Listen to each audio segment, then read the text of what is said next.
राज ठाकरे यांनी बदलापूरच्या घटनेच्या पार्श्वभूमीवर इथल्या मुलींच्या सुरक्षेची माहिती घेतली। साकोली येथील मागासवर्गीय मुलींचे हे वसतिगृह आहे, इथे किती सिक्युरिटी गार्ड आहे, त्यांना काय सुविधा पाहिजे, CCTV कॅमेरा आहे की नाही, या सगळ्यांची माहिती घेतली। आणि आत्ता आपण बघतोय या ठिकाणी या सगळ्या मुलींसोबत फोटोग्राफ जे आहे तो काढला जातो। एकूणच बदलापूरची जी घटना झाली त्या पार्श्वभूमीवर ग्रामीण भागात, आदिवासी भागात मुलींच्या वसतिगृहाची सुरक्षा काय आहे याबाबत एकूणच राज ठाकरे यांनी इथल्या मुलींशी संवाद साधलेला आहे।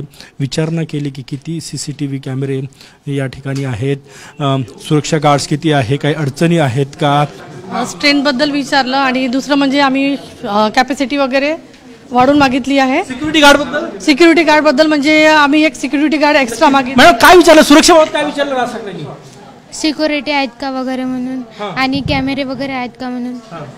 तुला काय विचारलं, काय विचारलं तुम्हाला?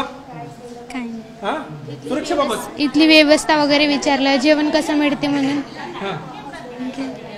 काय काय विचारणा झाली इथे, काय विचारलं सरांनी?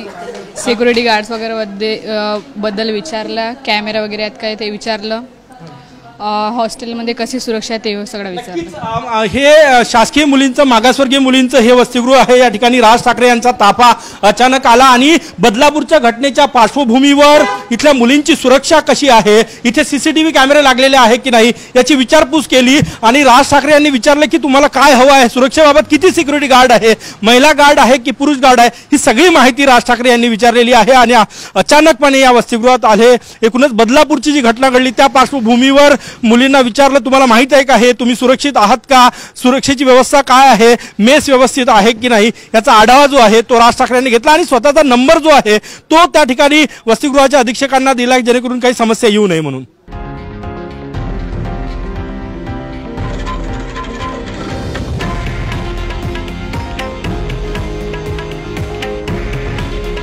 हे आहे देशातील नंबर 1 न्यूज नेटवर्क आणि आपण पाहत आहात TV9 मराठी।